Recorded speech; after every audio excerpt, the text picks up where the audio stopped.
Hi, this is Catherine Schneider from the Fitchburg Historical Society. We are so pleased to have for our interview today former Mayor Shawn Pfaff, who is here to speak about the library and his part as mayor in bringing about the library in Fitchburg. So, Mayor Pfaff, if I may ask you, yes. So good to have you with us. As mayor, when the Fitchburg Library was being built and opened, what was your involvement in the process of bringing the library to completion in the summer of 2011? Well, thank you for having me and for covering this very important recent historical moment in Fitchburg's history. I was involved in the library as someone who was a citizen resident that moved here in the early 2000s. And I love Fitchburg for a lot of reasons, but there were a few things that were really missing that brought us together as a community. And one of those was a library. And I was excited to see a group get organized and the real vision of Bill Linton and Pro Mega to put $1 million in before we even had the concept going to talk about a library. So I'll never forget, Fitchburg started talking about their library, and then they had a referendum. I was involved in trying to get the referendum passed as a private citizen. And then I ran for office for a lot of reasons in Fitchburg, but one of them was I just knew that we needed to get this library built. So I was involved as mayor and city council member right at a time when the library was passed in a referendum, had to go through the city council, which was not easy, and we can talk about that a little bit more later. And then as mayor, getting the funding and working with department heads and the community and the council, which was not an easy lift at times, to get this library up and running. So it was opened in 2011, June of 2011, but that crucial time was from about August of 2009 till we opened in June of 2011. And I was involved in that part in a lot of capacities. Right. I was just going to say, in so many different pieces of that you needed to kind of keep balancing and up in the air to keep them going. Yeah. Well, can you describe your interest in having a library for the Fitchburg community? I think it was one of the most important things we had done in recent history in Fitchburg, and I'll tell you why. Fitchburg is a wonderful community, located halfway between the fastest growing business in Wisconsin, Epic, and downtown Madison. But it was a township. You know this from your family's roots of how we were created. Not one school district, 3. And that can be a real dividing factor, or it can be something that we tried to unify. So we were missing things that were unifying this community. Fitchburg's placemaking. What makes Fitchburg? People always kind of said on the outside, well, what is Fitchburg? You don't have a downtown or whatever. One of the things I really wanted as a community, and what I guess my electoral career was about timing, I just knew this library was a community connector. It didn't matter what station in life you were, where your parents came from. A library allowed the community to have its place.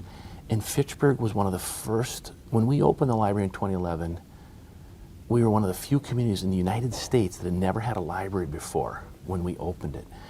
So we built on that library and we brought people together. It wasn't easy. Where the location was, what communities could be served. Did we need a library in the era of phones and internets, now smartphones? And then also the question about, is it something that will really bring the community together? But I felt, and I knew that the movement and the passion of the Friends of the Fitchburg Library, the business community, knew this was not only good for young people to use and adults, but also just connecting Fitchburg as a community. And we built from that. We did a splash pad park. We did other things, but this was really the impetus to bring modern Fitchburg together. Wonderful explanation, Shawn, of the reasoning behind having a library, which has to do with building community as its essence. Thank you. So public officials, such as yourself, are charged, of course, with balancing public services with the ability to pay for them. So what was the financial picture for the city of Fitchburg's point of view to the question of being able to afford a library? And then what had to happen financially for the city to then approve the building of a library? This is a great question. A graduate school thesis could be written on this. Hopefully someday somebody does. And this was really where I think it was crucial that we had the community, the right leadership at City Hall, who could manage through the process, but also manage expectations and then ultimately get it done. A couple things happened. Before I was involved in the city council, the city of Fitchburg went to the voters in 2008. Big election. President Obama, not president at the time, was running, so huge interest in that election. On that lowest part of that ballot were two questions. Basically, does Fitchburg want a library? And the answer was yes. Does Fitchburg want to pay for it? They split the question. No. Here we are. Classic Fitchburg, and I say that very respectfully. Where do we go from there? In fact, I remember in 2008, it was November of 2008, I went as a resident to the city hall and spoke. And I said, I came to this community and my wife came to this community because we wanted to be a community and we have to build a library. In fact, Channel 3 pulled me aside afterwards and interviewed me just randomly. And it kind of set the impetus for me to run for office because elections were up at that time. Mayor Clowder decided not to run again. And the real question in that first city council from 2009 to 2011 is how are we going to fund this? We want it, but we don't want to pay for it. It was a big step for us, and it was a big step of we don't need one, we have an existing Dane County library system. Why would you replace that? You're going to put the library down on the southern end of the Fishhatchee Road, so kids from North Fishhatchee Road, some disparities between the two neighborhoods. All of those questions were done. Keep in mind the generosity of the business community. Bill Linton of ProMega put in $1 million before we even started this, which was incredible. So the commitment was there. But we had to answer those two questions, and so it was $10 million. And we worked through that. Then at the end, classic, I remember that, and I'm sure Fact TV has the footage. We should add geothermal. Well, who's going to pay for that? Geothermal, very visionary. I support it, but it was an extra $500,000 that we hadn't gone to the taxpayers on. So my memory isn't totally clear. It's pretty good on this, so I don't want to misspeak, but we ultimately got through, so it was $10.5 million. But that was just the building. Moving forward, you can't open half of a library. You can't have 3 people and say, hey, we're only open from 3 to 7 because we don't have employees. We've seen that a lot now post-COVID with businesses, unfortunately. State standard says you have to have a certain square footage. That's why it cost as much as it did. State law also said you have to be open through Monday through Sunday, and you have to have a certain number of staff on. So we had to hire staff immediately. So it was a construction piece of $10.5 million. Then, got through that, pulled some bullets out, arrows out of the chest and back, and all that stuff. And then we had to fund it of who was going to staff it. So that was really an interesting piece of this, which I found fascinating. I was pleased that I had at the time, the support of the community, trusted me and others at City Hall. I can never thank Tony Roach, our former city manager, enough. He kept reminding me, Shawn, just because you build it, you've got to fill it. So the community was there, and the community was there, and I'm forever grateful. It wasn't easy, but the community in the end, and the friends of the library, the business community, and just citizens really wanted it, and that helped us ultimately get it funded and staffed. Great, great, and a lot of effort to put into making that happen. And you know all the intimate details that went into that, Shawn. Would you, just switching a little bit to the library itself and the design of the new library, can you tell us about what considerations went into the way the library is structured? We're sitting here in this beautiful structure right now today. What were some of the design elements? Forever grateful to a woman named Deborah Johnson, who was our consultant advisor, and sadly she passed away way too young after we finished this project. But she came in and gave us really good direction. I was on the library board as a city council member, and I had a chance to work with great community leaders, Mary Kay Zimbrick, Phil Sveum, other folks like that really wanted this, represented parts of Fitchburg, business community leaders. In fact, Mary Kay Zimbrick traveled all around the U.S. to get ideas about the library and what we should do. But the key piece here, the bedrock, was we had to be a certain square footage because of our population. That was the state law. You just couldn't have a lean-to, but you didn't need a Taj Mahal because you had a budget of $10.5 million. So what we wanted was modern architecture and things like that, but also something that brought out the character of Fitchburg. I didn't know you at the time, but I was really pleased that the Fitchburg Historical Society has a room in this building. It is so important to capture that history, and I know you're doing a great job telling that story throughout your interviews. But the library itself, we had to have a certain teen section, we had to have young adults, and one of the biggest things, and the community really stepped up, and you'll see that on some of the walls, is the conference rooms. Not just the big room where we have our annual meetings and stuff, or the boardroom where we have our board meetings, but just the individual conference rooms. You could sign out at an era of where people, self-employed and can work from home more and more, they come here and work. And community members stepped up and funded that $20,000, $30,000. So we're able to get the consultant piece through Deborah Johnson, community leaders that had input. One funny side story I'll tell you. I was on the library board 2009 to 2011 when I was on the council, and they put me on the furnitures, fixtures, and equipment committee. And that's where you can take everything in the building, shake it upside down, it falls to the ground. That's a furniture, fixture, equipment. I was charged with others, and fortunately others took care of this, to pick out furniture and designs. Well, come to find out, I'm a tad colorblind. I'm glad that somebody else was able to do that. I realized my weaknesses were not picking out red and greens, because I have a little trouble with that sometimes. So it was really fun to see how the design went. But the key point I want to make is we had to have a certain set size because of the size of our community based on state law. That's why you have, I think it's 64,000 square feet. If you give me a little room on that, I think it's 64,000 square feet.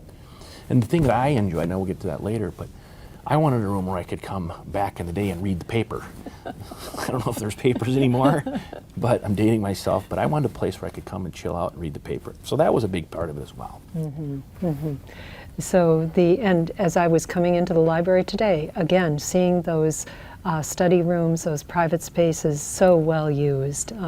Obviously, part of the design that has really come forward to be very important to people. One of the things I think real quickly that I think is underutilized, and it was a heck of a debate at the time, was underground parking. On a day like today where it's a little rainy and blustery, I always use the underground parking, and I urge you as residents of the city, use the underground parking. It's fantastic. But that was a huge kind of debate at the time. Is that too much of a bell and whistle? Do we need that? I'm glad they did it, because it is the right thing to do. And I actually use it all the time. So it's a best kept secret in this library. Because it's underground and exactly. Don't have to get cold. Which is a great place for it. So what were the challenges as the library was actually undergoing construction? Well, great question. And I want to thank Wendy Rawson, who's still here, a good friend of the Fitchburg Historical Society, as you know. Big fan of Wendy. Wendy took the job when the library was still a hole in the ground. She was the librarian who came here, and I'm always tease her in a good way when I see her. You took a job with a hole in the ground. And what do I mean by that? We had to start programming and planning programming. Wendy and her expertise, and again, Deb, the consultant, worked with Wendy to get her kind of unloaded, if you will, to do her job, to build this library and then be ready to open day one. What kind of programming are we going to get? We had the numbers, and Wendy can get into this more, of what Dane County Library bookmobile or whatever would tell you, 26,000 a month or whatever the number was. But to be able to plan that, and then the programming side to get the actual books was big. Another huge conversation was about where we're going to put the money in. I think it was a couple $100,000, I might be wrong, to have that automatic book drop out here, which is important. You can get out of your car, don't have to get out of your car, drop it in. That was a big debate at the time. And I'm glad we did that, because it's a no-brainer now. But all of those pieces had to go together. But the key piece to this, almost as intense as opening a restaurant, but you have to have state law for my comparison. We had to have all the books and all the bells and whistles ready to go on day one. Just like a restaurant's got to have enough plates and forks and knives and things like that, because people were going to come, but state law demanded that we were ready to go. So that wasn't easy to do that, and Wendy got here. Fortunately, we budgeted for her to come, I believe, 6-7 months in advance, so she could get herself geared up. And then we started layering in staff, and we had to stagger kind of the budget of how we did that. And on day one, lights were on and the library was open. And I think that's the perfect lead into my next question, which was actually about opening day at the library. Yes. And it must have been such an exciting day for so many people who had put in just effort and time, financial resources, et cetera, to make this happen. Can you describe what it was like and how you felt that day? Well, that was one of my, besides opening the Splash Pad Park, which I'm near and dear and I love that park, the library opening was just incredibly moving for me for a lot of reasons. Because again, like I said earlier, it was a community that never had had a library before. And to get that sense of community, we did it out here kind of on the promenade out here as you walk in on Lacey Road. And we had probably 150, 200 people. They were great community leaders. Maybe had some folks even from the governor's office came, former mayors came. We really did it right. Fact TV actually did a lot of capturing of the data, or of the moment. Channel 3 did a live shot that morning. Channel 15 was here, Channel 27. I felt great because it really took Fitchburg to the next level. I know that it's very difficult, I'm not going to say never, but it's very difficult for us to get our own school district. I understand that from my background working in public service. This was what was really going to tie us together. And I really appreciated the fact that it allowed us to open up a public building where it didn't matter what your parents' income was or whatever. You could come in here, it didn't matter the color of your skin. And I knew that that was a place where this community was taking the next step. And if we built this library, again, halfway between Epic and downtown Madison, the sky was the limit for us. So I felt prideful. I have to admit it's nice to have my name on the building. That's nice as well. But if I could fast forward 4 months from that day, it was almost to the day, we had Halloween here. And that, I'm sure Fact TV has some of that footage. To see kids come all over, north side of Fish Hatchery Road, rural Fitchburg, suburban neighborhoods, and come in here and enjoy this beautiful building that was open. Many of them have never been in there before. And it was really neat to see that play out. And it kind of made sitting at those city council meetings till 11:45, getting the crap beat out of you, worth it, because it was really interesting, but inclusive of our community. Mm-hmm. So the vision that you had when you began recognizing how much a library would mean to you and to the community, to see that actually come to fruition, just gave you such a sense of pride and sense of the community coming together. This is the place where everyone from the community is always welcome and feels at home. Yeah, and my, just in comparison at the time, a real close family member of mine was working on building a library in their little rural township back where I'm from at the same time. And they were unsuccessful. They couldn't get it through their public referendum and stuff like that. So to have a community that wanted it, that put its skin in the game. There's some people in this community that have never been here. There's some folks that think it's a waste of money when you got a smartphone and the internet. What do you need? Why would you need some big Taj Mahal like that? But overall, I believe 12, 13 years later, the community couldn't be more proud of what we've done, because yes, people can come in here and the staff, many of the staff have been here since day one, because it's a very wonderful place to work. But it also demonstrates that Fitchburg was committed to being a modern city. And from our journey that you know very well from your upbringing, to get to where we are now, I think this building is a tangible sign that Fitchburg really has done its part, thanks to the generosity of the residents of the city, to be a modern community without losing its rural roots and neighborhoods and things like that. So that's what I'm really so pleased with going on. And people to this day still come up to me and thank me, and I appreciate that. And it was part of the job, and I was glad it was the right time, the right guy at the right time to help be part of this. As well as the right people in the community, in the business and the community, in the neighborhoods, in Friends of the Public Library, Fitchburg Public Library, and et cetera, et cetera. truly a community effort. One final question, Shawn, and that is any personal memory? You talked about the Halloween party here. Anything else that you spent on the project that you'd like to share? Yeah, well, I still use my library cards, so I'm proud of that. I would say personally, I enjoy the library, as I said, because the underground parking stuff, but I kind of like to slip over here quietly and look through the historical section of the library. The travel section I look at a lot. I've used that a lot. But personally, to be able to, when the day was done in that late June day of June of 2011, at the time, my staff person who worked closely was Marcy Rakowski. And I love Marcy, and if she's watching, I hope she knows how much I miss her. I looked at her and I said, Marcy, we did something big here. This will be remembered for a long time, that you and I both will be gone, but for generations, kids and families and visitors can come and use this. And I'm just amazed by how many people use our community room. I see meetings, you know, we all get invited to meetings. The number of meetings that are held in our library community room is just phenomenal, because Fitchburg is such an ideally located place in Dane County. That is a personal memory that I will remember of what we did when we opened it up. And as I mentioned, the Halloween night was something that was forever instilled in my mind, because to see the joy and the moms and the dads and the parents coming, and you know, Halloween costume a little different than when I was a kid.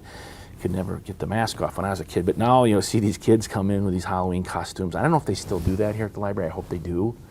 But it was a wonderful experience to see that firsthand and to greet kids. And one kid actually at the time came up and he said, "You were the guy that opened the library." I said, "Well, we all did." So anyway. Shawn, I see the joy on your face. Thank you. Just that sense of what the journey has been for you in bringing this beautiful facility to the public, the Fitchburg community. Thank you. Thank you so much. You're welcome.